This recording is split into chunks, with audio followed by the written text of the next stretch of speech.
Nous observons le monde pour le comprendre et pour pouvoir y évoluer. L'intelligence nous a permis de forger les outils pour comprendre l'infiniment petit et l'infiniment grand.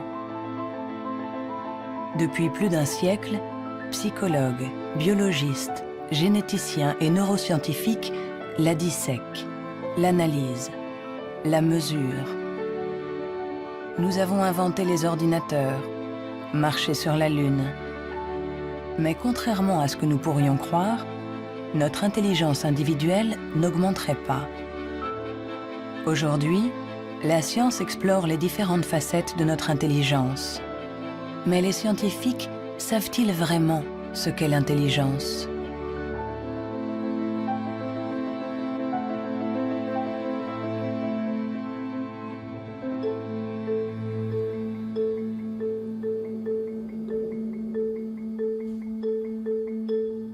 L'intelligence, c'est faire le lien.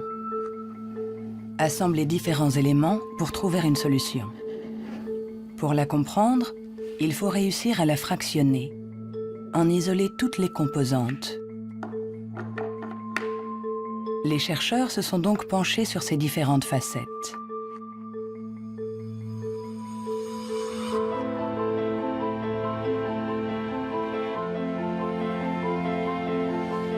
Pour mesurer l'intelligence, une des premières idées a été de mesurer la vitesse à laquelle le cerveau réagit. C'est cette méthode que le professeur Teni Januis a utilisée. Il a comparé notre temps de réaction avec celui de nos ancêtres. Et les résultats de son étude ne sont pas en notre faveur.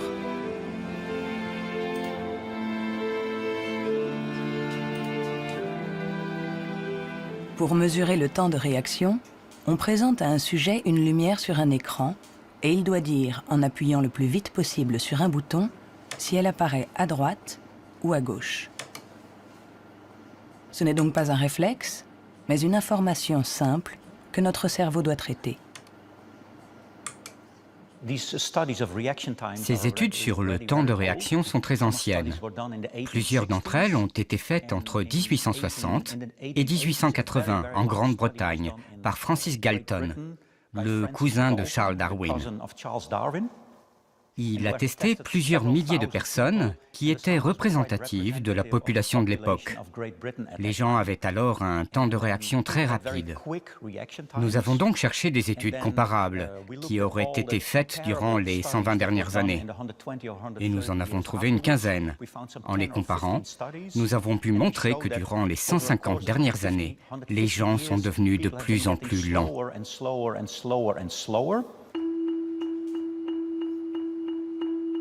Pour le professeur Teni Januis, intelligence égale vitesse.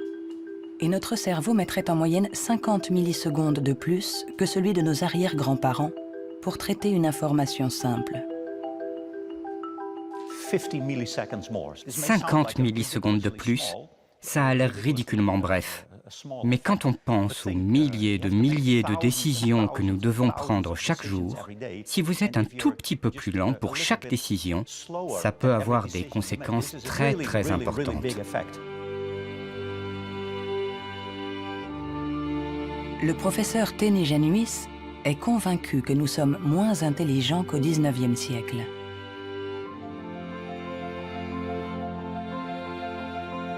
Il en voit la preuve dans l'incroyable inventivité de cette période, marquée par une explosion des innovations, de la créativité, des idées.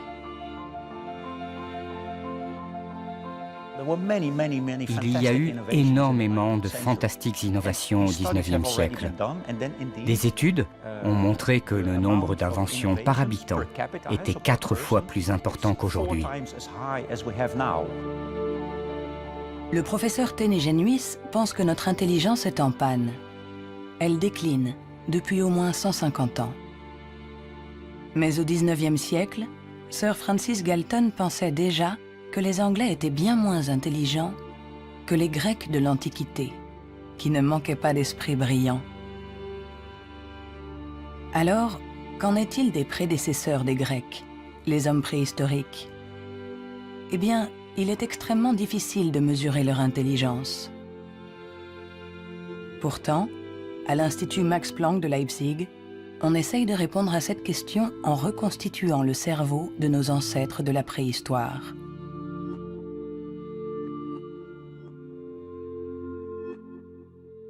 La paléoneurologie, c'est une science très frustrante, puisque son objet, j'allais dire, quasiment n'existe pas. On n'a pas de cerveau fossile. Ce qu'on a essentiellement, c'est la boîte dans laquelle ce cerveau était contenu.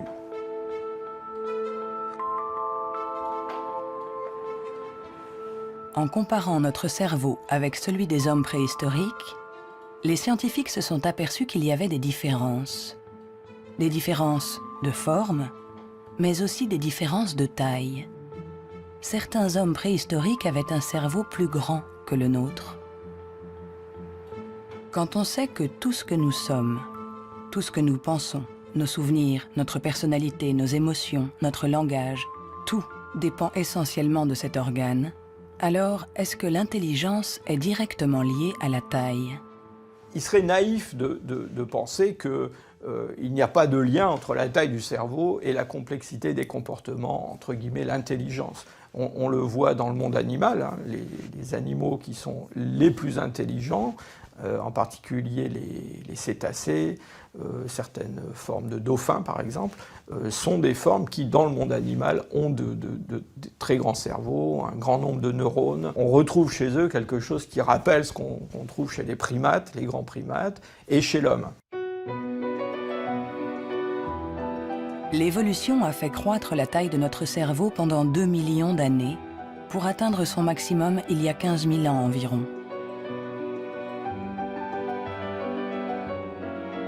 L'homme de Cro-Magnon, qui a peint les murs de la grotte de Lascaux il y a quelques 17 000 ans, était un Homo sapiens, comme nous. Mais de tous les Homo sapiens, il est celui doté de la plus grosse cervelle. En effet, la taille de notre cerveau aurait diminué par rapport à celui de notre ancêtre. Et pour certains chercheurs, nous serions moins intelligents que lui. Mais cette théorie est loin de faire l'unanimité. Moi, je ne crois pas qu'il y a une intelligence qu'on peut mesurer avec 1 centimètre et dire, voilà, il est aussi intelligent, ou il est plus intelligent, ou il est moins intelligent. Un homme de Cro-Magnon, il était intelligent pour être intelligent dans le monde où il vivait, et pas pour être intelligent dans une banque. Si on allait chercher avec la machine à voyager à travers le temps un homme d'il y a 25 000 ans, un Cro-Magnon, qu'on l'amenait aujourd'hui, il s'adapterait au monde dans lequel il aurait à vivre. Historically, you guys have struggled to adapt. Yeah, right. Walking upright, discovering fire, inventing the wheel, laying the foundation for all mankind. You're right. Good point. Sorry we couldn't get that to you sooner. Connie, your reaction? We live in a society where the individual ego and the group dynamic are in constant struggle. Response? Yeah, I have a response. What? Plus intelligent? Moins intelligent? Dès qu'on essaye de mesurer l'intelligence, tout se complique. Et pourtant, nous l'évaluons sans cesse. Dans les universités du monde entier, on enseigne ce qu'est l'intelligence. Et chacun d'entre nous, sans être un spécialiste, la mesure tous les jours. Vous mesurez l'intelligence. Si vous êtes célibataire, que vous allez dans un bar et que vous rencontrez quelqu'un, la chose la plus importante après le physique, c'est l'intelligence. Vous évaluez l'intelligence des gens quand vous parlez avec eux. Sont-ils rapides quand vous leur parlez de quelque chose qu'ils ne connaissent pas? Est-ce qu'ils comprennent? Mesurer l'intelligence en analysant les réponses, en évaluant la pertinence des actions, en comparant les individus. Une méthode qui a donné naissance au seul outil dont nous disposons pour évaluer l'intelligence, le quotient intellectuel, ou QI, inventé par Alfred Binet au début du XXe siècle.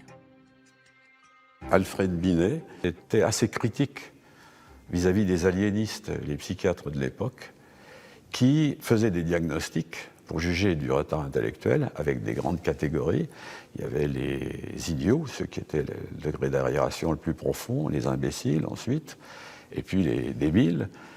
Et Binet trouvait que leurs critères étaient tout à fait contestables, très vagues, différents d'un psychiatre à l'autre. Il estimait qu'il fallait avoir des critères objectifs, qu'il fallait mettre au point une sorte d'instrument d'évaluation qui s'appuie sur des critères scientifiques.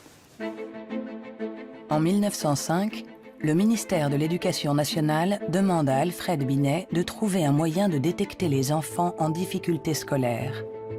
Il n'avait pas de théorie sur l'intelligence, mais en observant ses filles, il a imaginé qu'on pouvait l'évaluer à partir du raisonnement, de la compréhension, de la mémoire. Ce qu'il a cherché à faire, finalement, c'est à trouver pour chaque âge les problèmes qui sont caractéristiques de cet âge. Par exemple, en leur présentant une image, en leur demandant qu'est-ce que ça représente. Alors, il avait remarqué que les enfants de 3 ans énumèrent ce qu'il y a dans l'image. Il y a un monsieur, une dame, un banc, un arbre. Que vers 7-8 ans, ils la décrivent, l'image. C'est un monsieur et une dame qui sont assis sur un banc. Et puis, vers 12 ans, ils l'interprètent. Ce sont des malheureux, ou le monsieur est malade, des choses de ce genre. C'est ainsi que Binet met au point avec Théodore Simon le premier test d'intelligence. Le QI classique, ou en âge mental, est né. C'est le rapport entre l'âge mental, donné par le résultat du test, et l'âge réel de la personne. On multiplie ce chiffre par 100 pour obtenir le QI. Si un enfant de 10 ans réussit les épreuves des enfants de 12 ans, alors il sera en avance et il aura un QI de 120. L'idée, ça a été de rapporter la performance d'un individu à la performance de ceux qui lui sont comparables, c'est-à-dire qui sont exactement dans la même catégorie d'âge, de la même culture, etc. Et on va avoir évidemment toute la distribution, toute la répartition des scores dans le test à un âge donné. Le QI, c'est juste la position d'un individu par rapport aux performances des gens qui sont comme lui, c'est-à-dire qui ont le même âge que lui. Nous accordons au QI un pouvoir exagéré, parce qu'il prétend évaluer cette qualité si particulière qu'est l'intelligence. Difficile dès lors de résister à la tentation de s'évaluer, de se comparer. Ce qui est un peu catastrophique, c'est ce qu'on voit actuellement sur des sites internet où on vous permet de calculer votre QI. Et alors je pense que des gens, ils font ça, ils se retrouvent avec un chiffre, et ils vont l'interpréter, si par exemple ce chiffre n'est pas bon, en se disant qu'ils ne sont pas intelligents. C'est absolument ridicule et catastrophique. Le 2. Il est ridicule de croire qu'un chiffre peut résumer quelqu'un. Le 4. Le 3. Les vrais tests de QI se font chez des psychologues agréés. Le 2. Car il faut savoir les interpréter en les mettant en rapport avec le passé d'un individu, son présent, Le 2 ou le 3. sa personnalité. Le QI permet d'évaluer l'intelligence, de comparer les individus. Mais nous permet-il de savoir si notre intelligence a évolué depuis que Binet l'a inventé il y a plus d'un siècle? Réussissons-nous mieux aujourd'hui les tests de QI? C'est en Nouvelle-Zélande qu'on a apporté pour la première fois une réponse à cette question. C'est ici que James Flynn a fait une découverte surprenante que les scientifiques du monde entier ont baptisé l'effet Flynn. L'effet Flynn, c'est la découverte que pour toutes les nations qui sont entrées dans l'ère industrielle, il y a eu des gains importants dans les tests de QI. J'ai regardé tous les types de tests de QI dans 40 pays, comme en France, en Hollande, en Norvège, partout où il y avait des appelés au service militaire. On leur donnait exactement le même test chaque année, et les gains sont évidents. Il y a 1 ou 2 générations, les gens avaient en moyenne 30 réponses justes sur 60, alors qu'aujourd'hui, ils en ont 45.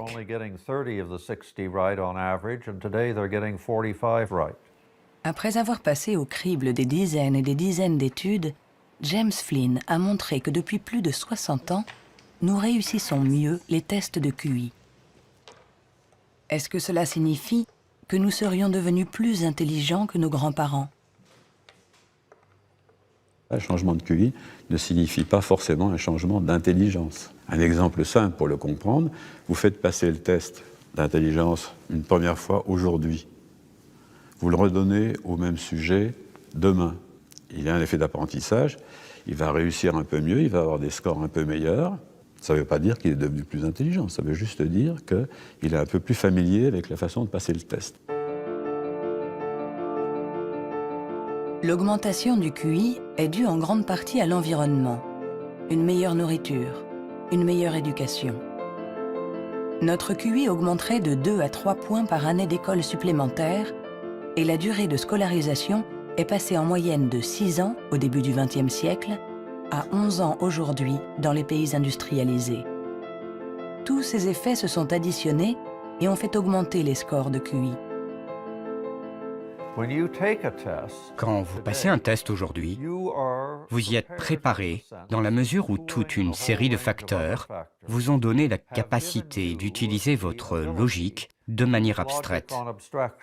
C'est pour ça que vous pouvez regarder une suite de nombres et deviner le suivant.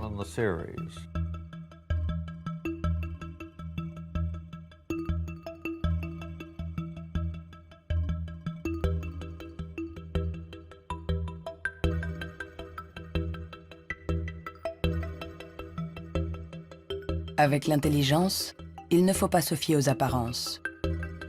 De meilleurs scores au test de QI ne nous disent pas que nous serions plus intelligents.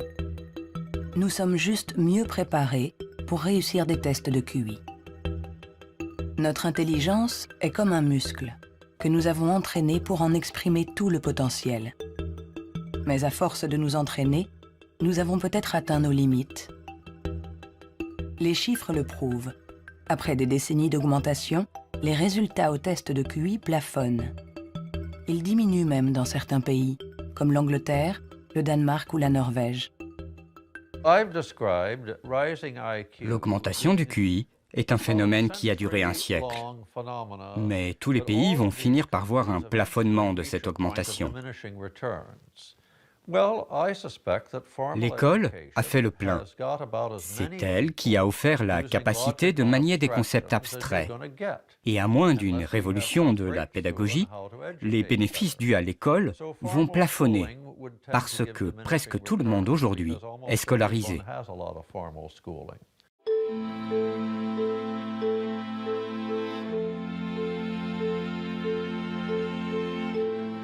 Un QI qui stagne. Des cerveaux plus lents, plus petits. Où en est notre intelligence? Les premiers outils permettant d'évaluer l'intelligence ont été inventés il y a plus d'un siècle. On s'inspire toujours des théories imaginées par Sir Francis Galton et Alfred Binet. Mais aujourd'hui, nous pouvons aller plus loin.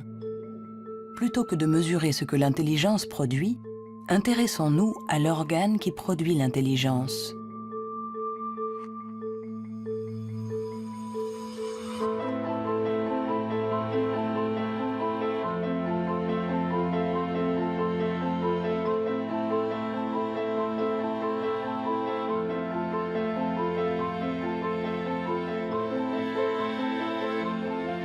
Richard Ayer est psychologue et neuroscientifique à l'Université de Californie, Irvine.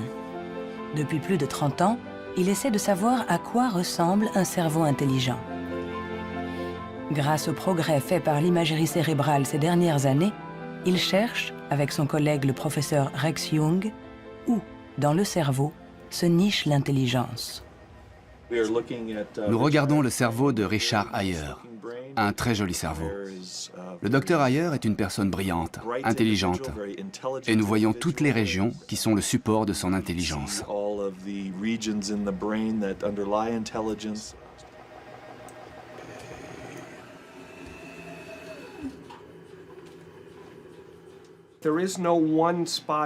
Il n'y a pas un endroit dans le cerveau qui soit le centre de l'intelligence. Les gens pensaient qu'il y avait un centre de l'intelligence à l'avant. Mais les recherches ont montré que lorsqu'on fait des tests d'intelligence à l'intérieur d'un scanner, on peut voir que la communication entre l'avant et l'arrière est très importante pendant que l'on résout les problèmes. Le professeur Ayer a été l'un des pionniers dans l'utilisation des techniques de neuroimagerie moderne. Sa première étude date de 1988. On n'avait alors jamais utilisé ces outils dans les recherches sur l'intelligence. On a trouvé des zones du cerveau qui s'activaient quand les gens passaient des tests d'intelligence. Mais le choc, la surprise, c'était que plus ces zones étaient actives, moins les résultats du test étaient bons. C'était à l'opposé de ce qu'on attendait. À chaque fois qu'en science, on a un résultat à l'opposé, c'est vraiment intéressant.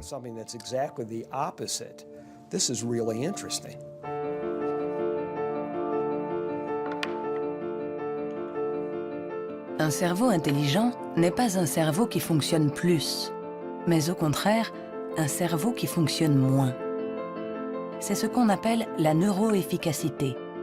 Être intelligent, c'est résoudre un problème en faisant un minimum d'efforts.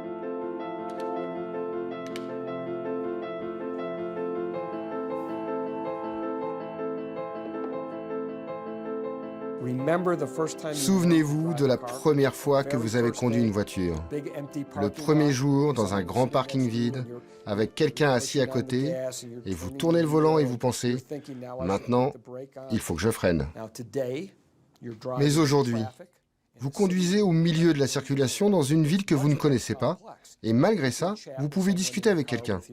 Votre cerveau est bien plus efficace pendant que vous conduisez.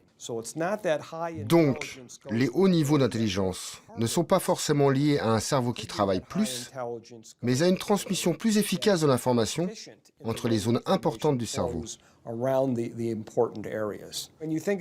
Lorsqu'on pense à un processus aussi complexe que l'intelligence, il faut imaginer que le cerveau est comme un orchestre avec différentes sections.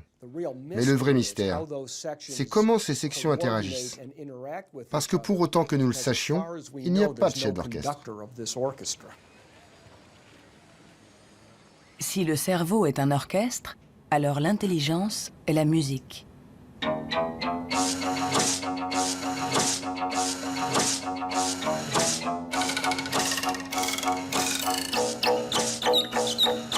Nous commençons à déchiffrer la partition, mais nous ne savons toujours pas comment les musiciens parviennent à jouer ensemble.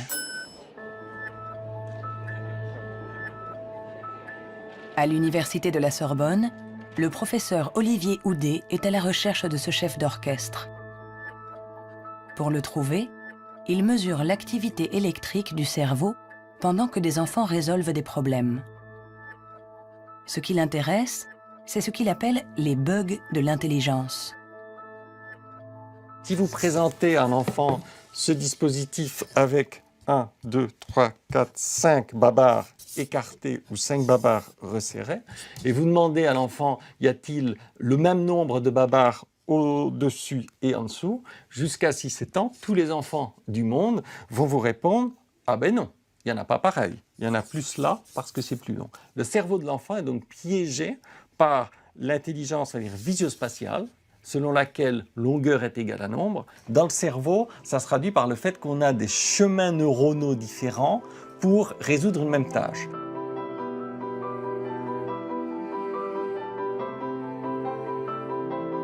Compter ou mesurer. Il y a toujours plusieurs solutions à un problème. Et notre cerveau est sans cesse en train de lutter pour inhiber les mauvaises stratégies. Nous, ce qu'on montre ici, et c'est ça la découverte et l'originalité de notre laboratoire, est que l'inhibition, c'est sans doute le processus clé et positif de l'intelligence, parce que c'est elle qui nous permet de résister à nous-mêmes, en quelque sorte. Résister à nous-mêmes, c'est apprendre à contrôler les interférences qui viennent perturber notre intelligence. Le test de Stroop est une des méthodes pour observer ces interférences. Il consiste à donner la couleur d'un mot, mais attention, sans le lire. Bleu, jaune, rouge, jaune, vert, rouge, vert, vert, rouge, vert, jaune, jaune, rouge, jaune, jaune, rouge. jaune, rouge, jaune, jaune, rouge, vert, rouge, jaune, bleu.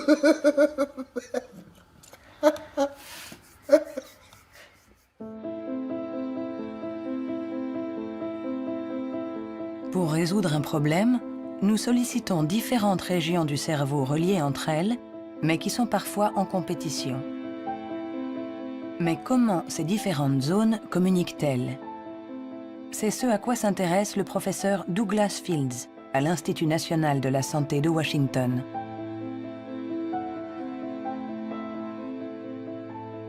Le cerveau est fait de deux sortes de tissus, la matière blanche et la matière grise. Tout le monde a entendu parler de la matière grise. C'est là où se trouvent les neurones, sur une couche à la surface du cerveau. Mais en dessous, il y a des milliards de connexions, de câbles, des axones qui connectent les neurones. Et c'est blanc parce que ces axones ont une gaine isolante formée d'une membrane qui est de la myéline.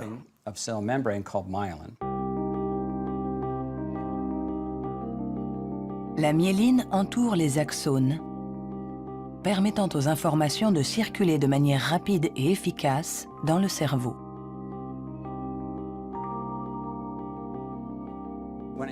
Quand un enfant naît, son cerveau n'est pas mature. Ses fonctions sont minimales. Un bébé ne peut quasiment rien faire. Il ne peut pas se nourrir, il ne voit pas vraiment, il ne sait pas marcher ni redresser la tête. C'est parce que notre cerveau est façonné en permanence par notre environnement. Et une des choses les plus intéressantes avec la myéline, c'est qu'elle se forme après notre naissance. La myéline est essentielle pour que l'information circule de manière efficace dans le cerveau. Elle est donc essentielle pour notre intelligence. Mais aujourd'hui, la formation de la myéline est perturbée. Barbara Demnex, endocrinologue au Muséum d'histoire naturelle de Paris, a montré comment notre intelligence est menacée par un des fléaux majeurs du XXIe siècle, la pollution. Quel que soit l'endroit où vous vivez dans le monde, vous allez être exposé à des centaines de produits chimiques qui vont interférer avec l'hormone thyroïdienne. Cette hormone est produite par la glande thyroïde qui se trouve à la base du cou chez l'homme. Elle est nécessaire au développement du cerveau depuis les premières étapes du développement du fœtus jusqu'à un âge plus avancé, comme le mien, pour assurer le maintien de fonctions, comme la myélinisation. L'Autorité européenne de sécurité des aliments a analysé 297 pesticides. Plus d'une centaine d'entre eux perturbent le fonctionnement de l'hormone thyroïdienne. Tout comme le bisphénol A, les PCB, les retardateurs de flamme. Des produits chimiques avec lesquels nous sommes en contact tous les jours. L'équipe de Barbara Demnex a montré qu'ils ont la particularité de bloquer les récepteurs spécifiques de l'hormone thyroïdienne sur chacune des cellules de notre cerveau. Et les effets sont considérables. Ce sont des preuves solides. On a regardé, les scientifiques ont regardé, les niveaux d'exposition chez les femmes qui ont des enfants. On a comparé différents niveaux d'exposition et on a vu que les niveaux les plus élevés étaient associés à une perte de 5 à 6 points de QI chez leurs enfants. C'est vrai que la plupart d'entre nous ne voient pas la différence, mais il est évident que 5 points de QI en moins peuvent faire une grande différence pour votre réussite scolaire ou votre réussite dans la vie. Et le simple fait de le savoir est vraiment troublant pour les parents.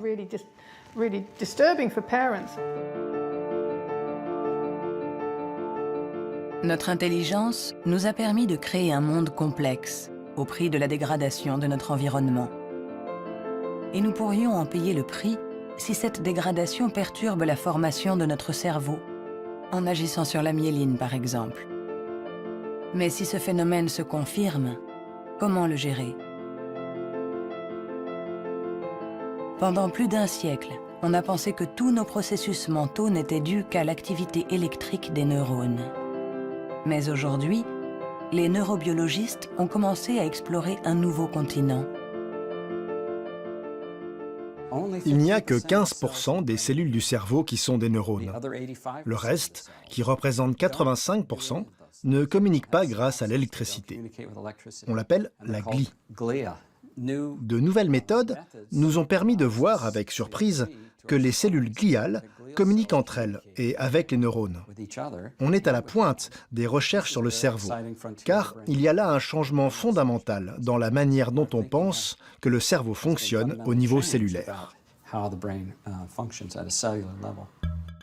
Les cellules gliales, des cellules bien plus nombreuses que les neurones et qui forment leur environnement. Certaines fabriquent la myéline.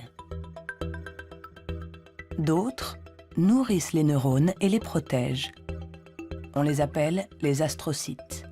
Et une découverte inattendue a montré que les astrocytes jouaient un rôle dans l'intelligence. Tout a commencé avec un génie. En avril 1955, au Princeton Hospital du New Jersey, Thomas Harvey, médecin pathologiste, est en charge de l'autopsie de Albert Einstein. Et ce 18 avril, à 8 h du matin, il décide de voler le cerveau de celui que nous considérons comme l'incarnation du génie. Il espérait, en examinant le précieux organe, percer les secrets de l'intelligence. Après l'avoir conservé caché chez lui pendant 27 ans, il autorisa d'autres scientifiques à l'examiner.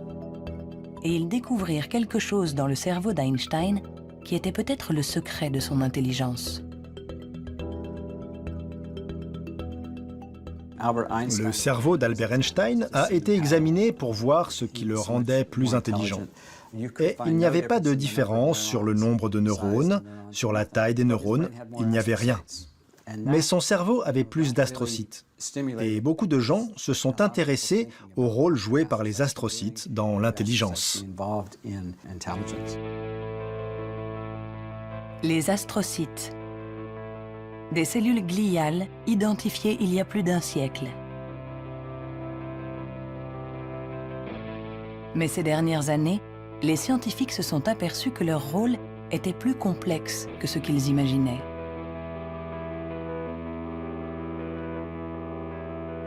Les astrocytes servent à beaucoup de choses.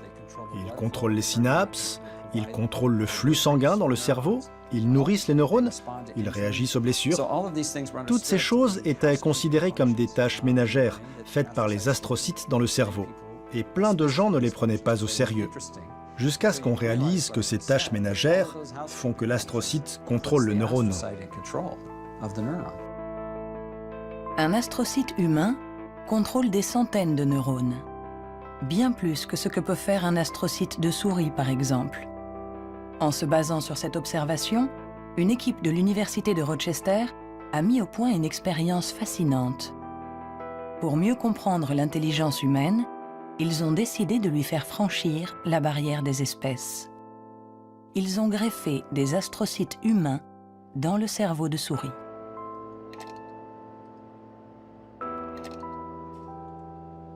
Nous avons effectué des greffes des astrocytes humains chez la souris. Et la greffe, littéralement, on voyait tout le cerveau. Quand on regarde, par exemple, à l'âge de 1 mois après la greffe, on voit que la greffe est très discrète à l'endroit presque où on a greffé les cellules. Si on revient 1 an plus tard, tout le cerveau devient greffé On remplace littéralement toutes les cellules par les cellules humaines. On s'est rendu compte que ces souris sont plus aptes à avoir une meilleure mémoire et un meilleur apprentissage que les souris non greffées. Pour tester les capacités de ces souris au cerveau modifié, les chercheurs les ont placées dans un labyrinthe. Résultat, les souris greffées trouvent la sortie 2 fois plus vite que les souris non greffées. Cette expérience ne laisse plus la place au doute.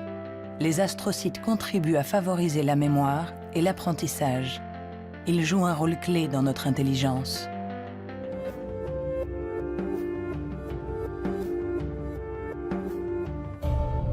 L'intelligence se reflète dans le fonctionnement du cerveau. Mais comment expliquer les différences d'intelligence de nos collègues, de nos amis, de nos parents? Ont-ils plus de matière blanche, moins d'astrocytes, des neurones plus rapides? Ce qui est à l'origine de nos capacités se trouve en partie dans nos gènes. Robert Plomine est généticien comportementaliste. Dans le cadre de ses recherches, il a regardé grandir des milliers d'enfants. Grâce à eux, il espère pouvoir trouver les gènes qui influent sur l'intelligence. Les gens demandent souvent dans quelle mesure l'intelligence est déterminée par les gènes. Mais tout d'abord, il faut insister sur le fait que le mot « déterminer » n'est sans doute pas le bon. On devrait dire « influencer ». C'est comme pour la taille, elle est liée aux gènes, mais pas déterminée par eux. Si vous êtes grand, il est probable que vos enfants seront plus grands que la moyenne. Mais s'ils sont mal nourris ou s'ils sont malades, ils seront peut-être plus petits. Ce n'est pas déterminé, c'est influencé. Pour l'expliquer différemment, les gènes nous donnent un potentiel et l'environnement permet de l'exprimer.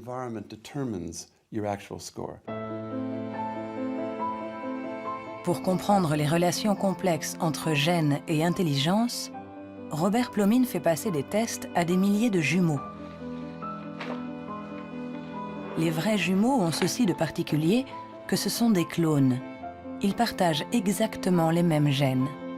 Ils sont identiques en tout point. Mêmes cheveux, mêmes yeux. Mais ont-ils les mêmes résultats au test d'intelligence? La réponse est oui.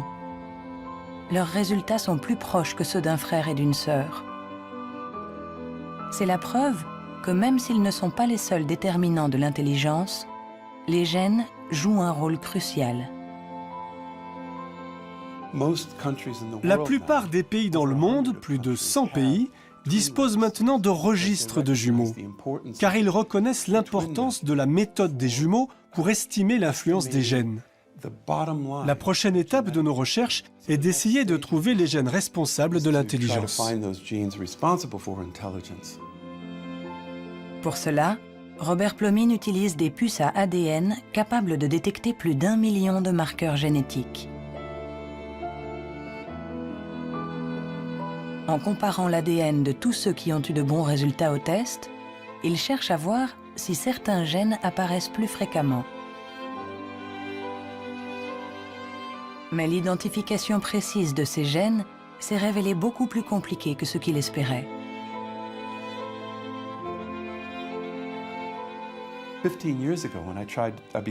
Il y a 15 ans, quand j'ai commencé à essayer de trouver les gènes de l'intelligence, personne n'imaginait que ce serait aussi difficile.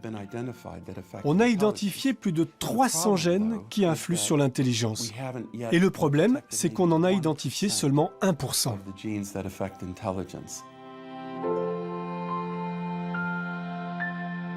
L'intelligence est influencée par l'interaction de plusieurs milliers de gènes.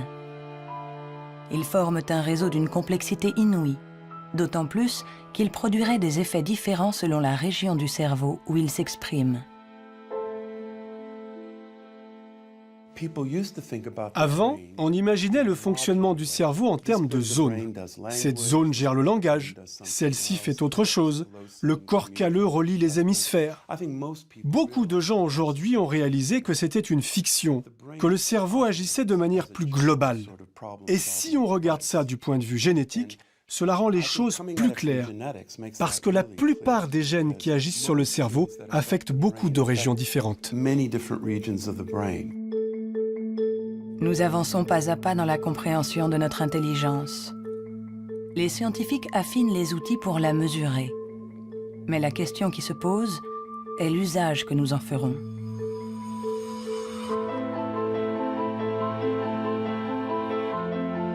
L'intelligence est ce qui prédit le mieux notre niveau d'études, notre emploi. Par conséquent, parler de l'intelligence de quelqu'un n'est pas anodin. On donne une valeur, on classe, on hiérarchise, avec tous les risques de dérapage que cela comporte. L'erreur de raisonnement, c'est de considérer que l'intelligence serait essentiellement héréditaire. Et ça a conduit effectivement à des dérives qui sont tout à fait ridicules, je dirais, absolument ridicules. Pour en donner un exemple, en 1924, je crois, une loi a été votée aux États-Unis qui restreignait l'immigration, qui mettait des quotas pour l'immigration, parce que dans les tests, ils avaient en moyenne des résultats moins bons. Et donc, ils étaient supposés être héréditairement moins intelligents. Il fallait qu'il en vienne moins aux États-Unis pour ne pas faire baisser la moyenne.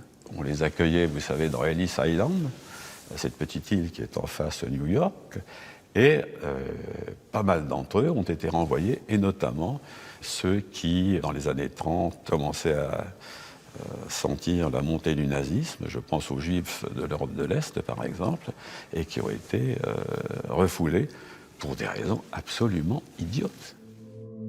On a longtemps cru qu'on ne pouvait pas échapper à ses origines. Notre hérédité était supposée contrôler nos vies. La science, depuis, nous a heureusement éloignés de cette vision déterministe. Mais l'intelligence est un sujet à part, un sujet si sensible que les faux pas et les excès ont marqué son histoire. William Shockley, physicien visionnaire, prix Nobel pour sa découverte du transistor, se montra moins brillant lorsqu'il décida de se pencher sur l'étude de l'intelligence. Dr. Shockley, if you could answer it yes or no, I would appreciate it. Do you believe that black people are inferior in intelligence because of their heredity? What I say is this. My research leads me, and it's a tragic conclusion, really, my research leads me inescapably to the opinion that the major cause of the American Negro's intellectual and social deficits is hereditary and racially genetic in origin, and thus not remediable to a major degree by practical improvements in environment. Then what do you see as the solution to the problem?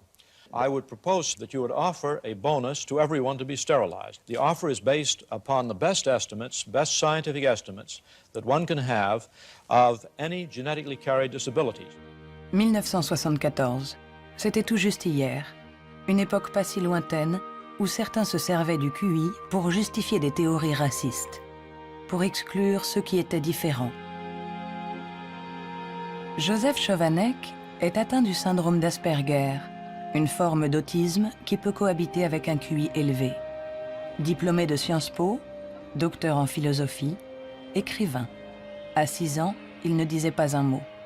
Aujourd'hui, il parle 7 langues, dont l'hébreu, l'arabe, le perse et l'azerbaïdjanais. Je fais partie de ces enfants qui étaient promis à la poubelle. Pendant très longtemps, on nous a dit que les personnes autistes étaient déficientes intellectuelles. On a posé presque comme synonyme déficience intellectuelle et autisme.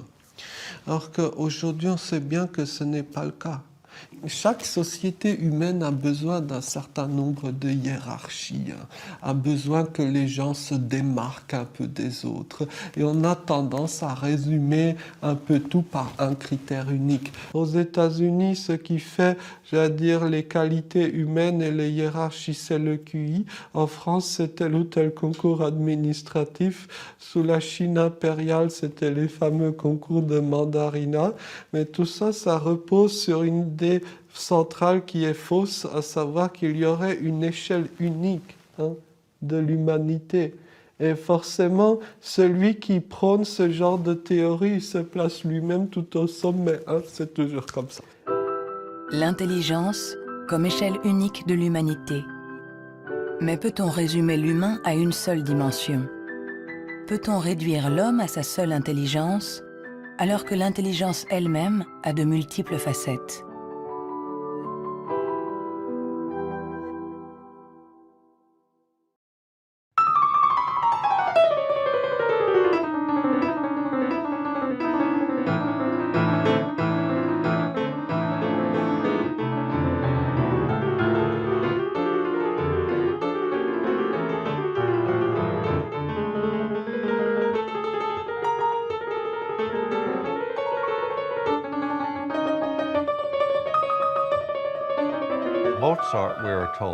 Mozart, dit-on, pouvait avoir à l'esprit une symphonie en entier.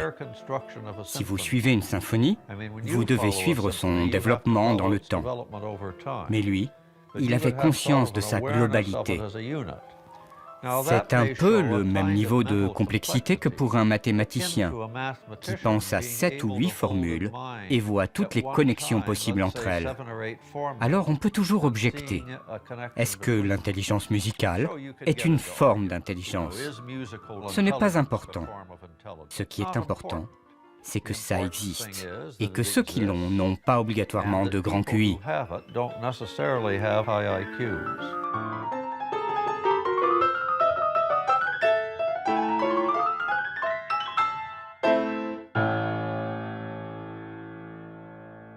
Il y a eu toujours une résistance à considérer qu'il y avait des formes d'intelligence différentes et une espèce de propension à vouloir déterminer un QI général, ce qui voudrait dire qu'on a une intelligence unidimensionnelle, voilà, et vous êtes plus ou moins haut sur cette dimension. Et la conception contradictoire, c'est qu'il y a plusieurs formes d'intelligence et en réalité, vous pouvez être assez haut sur une des dimensions de l'intelligence, sur un de ces aspects, et puis assez bas sur un autre. Le débat est aussi ancien que les premières études sur l'intelligence. En effet, les scientifiques se sont aperçus que quelle que soit la méthode utilisée, ils n'arrivaient pas à évaluer l'intelligence avec une échelle unique.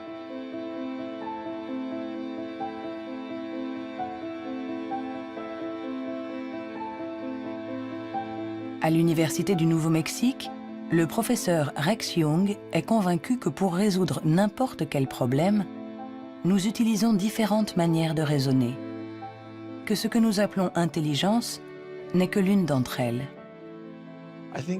Je pense que la créativité est un autre mode de fonctionnement du cerveau. Je cherche à savoir si elle est différente de l'intelligence. Est-elle similaire? Est-ce que c'est la même chose ou bien est-ce différent? J'en suis arrivé à la conclusion que la créativité est un processus de raisonnement fondamentalement différent.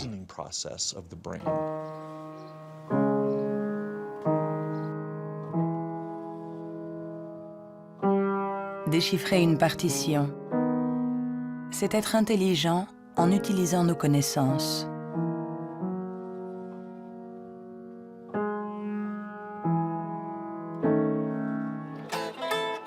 Improviser, c'est être intelligent en inventant, en étant créatif.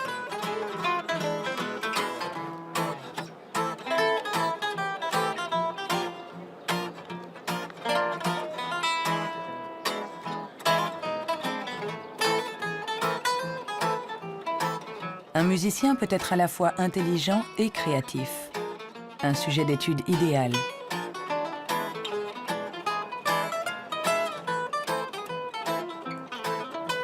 Le professeur Jung a examiné de nombreux cerveaux pour savoir comment intelligence et créativité peuvent cohabiter. Je travaille sur l'hypothèse que ce sont des partenaires et qu'il y a deux réseaux différents dans le cerveau qui coopèrent pour nous permettre de raisonner. L'un est un type de raisonnement intelligent, l'autre est un type de raisonnement créatif. Je pense que les deux sont extrêmement importants. Nous sommes très proches de comprendre comment ils fonctionnent.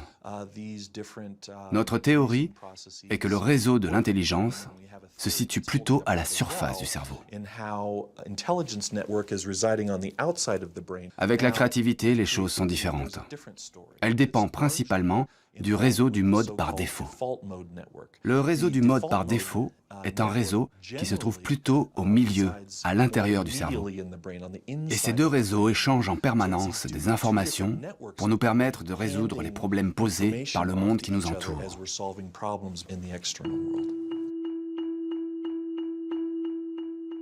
Nous avons tous expérimenté cette sensation d'une idée surgissant de nulle part avec la force de l'évidence.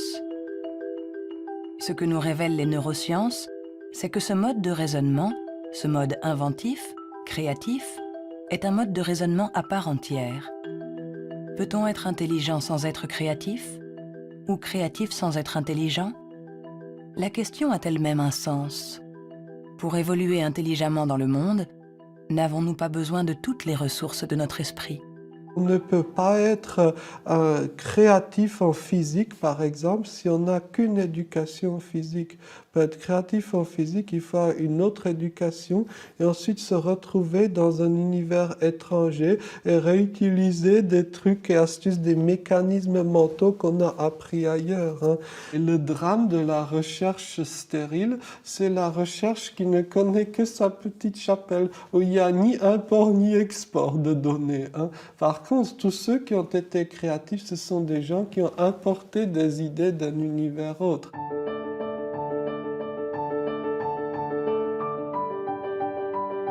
Les liens se tissent, le tableau se dessine. Les scientifiques assemblent petit à petit les différentes composantes de notre intelligence. Mais le monde évolue, et l'intelligence aussi. Notre cerveau est en permanente évolution. Il permet à notre intelligence de s'adapter aux problèmes que nous devons résoudre, aussi multiples et variés que nous pouvons l'être. Quand j'étais enfant, je savais que je ne fonctionnais pas comme les autres. Hein. J'avais cette conscience-là. Cela m'a donné à réfléchir et cela m'a amené à imaginer le monde pluriel. Imaginez le monde où il n'y a pas un seul axe, que ce soit de classement ou de valorisation, mais un grand nombre d'axes. Et j'ai dit, la vraie intelligence du monde, n'est-ce pas de savoir réfléchir de façon plurielle, de savoir prendre en compte plusieurs grilles de compréhension du monde et non pas une seule. Le rôle de la science n'est peut-être pas de dire si nous sommes plus ou moins intelligents que nos voisins ou que nos ancêtres, mais de nous aider à comprendre comment notre cerveau fonctionne.